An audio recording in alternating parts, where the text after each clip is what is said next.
Through my analytics on this channel, I can see that most of you watching are independent free thinkers who enjoy maximum recreational activities as well as do-it-yourself projects. And in the spirit of that, I'm offering a presentation here on adopting a minimal lifestyle based on your preference for an urban or suburban environment versus a rural environment. Adopting a minimal lifestyle, people, is a mindset. In our consumer culture, most people want more and more, and they're fed that by the media, they're fed that by consumerism.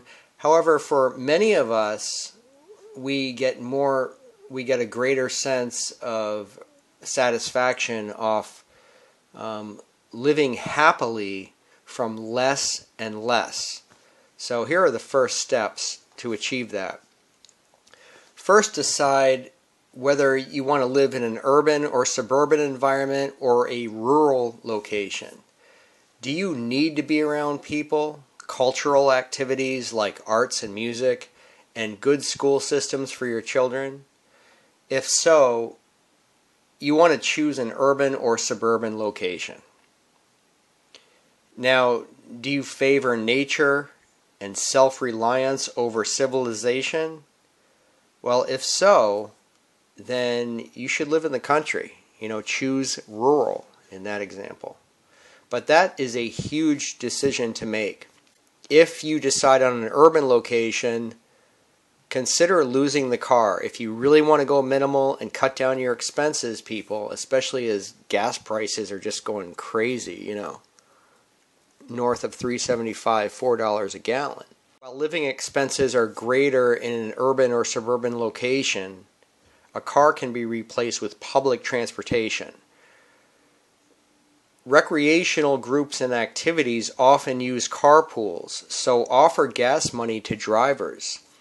In an urban or suburban location, people, you're going to have greater exposure to recreational activities.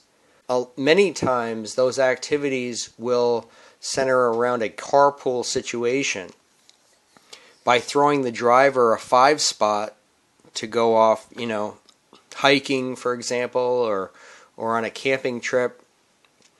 You're keeping in good terms with your friends, with your network.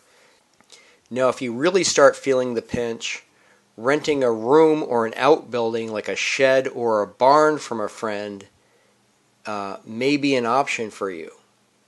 Now, if you're single and you have a girlfriend or a boyfriend, of course, that's a great option. Even if it's short term, sometimes if you communicate with people, you may find that, whatever relationship you're in, if you just state your needs for, 3 or 6 months, that person may be agreeable to renting you a room. Now, if nature and self-reliance is more important to you, then living in a rural location makes the most sense. And rural dwellers enjoy cleaner air and water, greater access to nature, deeper friendships. And I really want to emphasize that's really true. Living 3 or 6 months in a rural environment, people, probably going to make closer connections and relationships than you would if you're living in an urban setting for 5 years. And I speak from experience on that. And you're going to live a more affordable lifestyle in a rural environment. Cost of living is less. But you're going to have to keep your car, okay? If in a rural environment, you need wheels. You're going to need to develop a network of friends, organize potluck suppers and activity events, because they're going to be harder earned in a rural environment than they are in an urban or suburban environment, where those activities are often in place.